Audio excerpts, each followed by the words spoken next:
നിയമസഭയിൽ കന്നി പ്രസംഗത്തിലും കുട്ടി സ്റ്റോറി പറഞ്ഞ് കയ്യടി നേടി വിജയ്.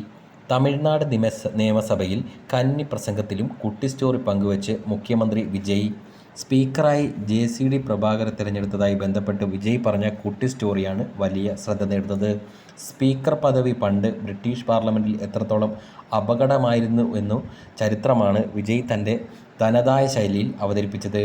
സഭയുടെ തീരുമാനങ്ങൾ രാജാവിനെ അറിയിക്കുമ്പോൾ അത് രാജാവിന് ഇഷ്ടപ്പെട്ടില്ലെങ്കിൽ സ്പീക്കറുടെ തല കൊയ്യാൻ വരെ അന്ന് അധികാരമുണ്ടായിരുന്നുവത്രേ.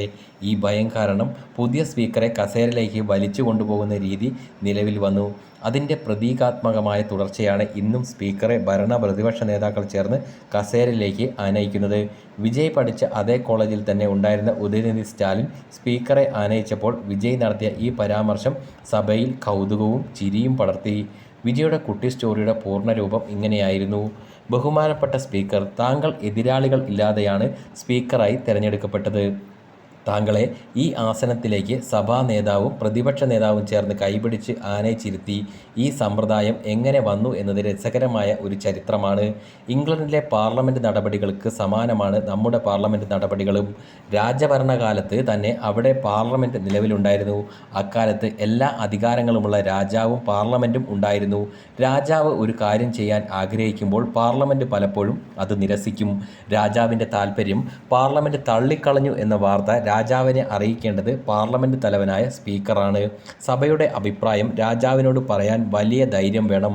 ചില കാര്യങ്ങൾ ചെയ്യാൻ പാർലമെൻറ്റിൻ്റെ അനുമതി വേണമെങ്കിലും ആ രാജ്യത്തെ ഏത് പ്രജയ്ക്കും വധശിക്ഷ വിധിക്കാൻ രാജാവിന് അധികാരമുണ്ടായിരുന്നു.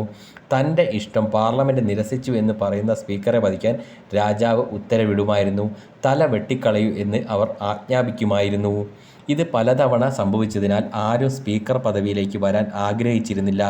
ആയതിനാൽ പുതിയ പാർലമെൻറ്റ് കൂടുമ്പോൾ സ്പീക്കറായി ഒരാളെ പ്രഖ്യാപിച്ചാൽ ഉടൻ അദ്ദേഹം ജീവൻ രക്ഷിക്കാൻ വേണ്ടി ഓടുമായിരുന്നു. അപ്പോൾ സഭാ നേതാവും പ്രതിപക്ഷ നേതാവും അദ്ദേഹത്തെ തടഞ്ഞു നിർത്തി കൈകളിൽ പിടിച്ചു വലിച്ചു കൊണ്ടുവന്ന് സീറ്റിൽ ഇരുത്തുമായിരുന്നു.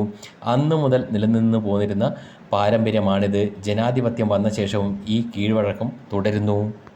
തീർച്ചയായും തമിഴക വെട്രിക്കഴകത്തിലെ എല്ലാ അംഗങ്ങളും നിങ്ങൾക്ക് സഹായഹസ്തമായി ഉണ്ടാകുമെന്ന് ഈ അവസരത്തിൽ ഉറപ്പു നൽകാൻ ഞാൻ ആഗ്രഹിക്കുന്നു. സഭയുടെ മാന്യതയും അന്തസ്സും സഭാംഗങ്ങളുടെ അഭിമാനവും കാത്തുസൂക്ഷിക്കേണ്ട ഉത്തരവാദിത്തം നിങ്ങളിൽ നിക്ഷിപ്തമാണ്, വിജയ് പറഞ്ഞു.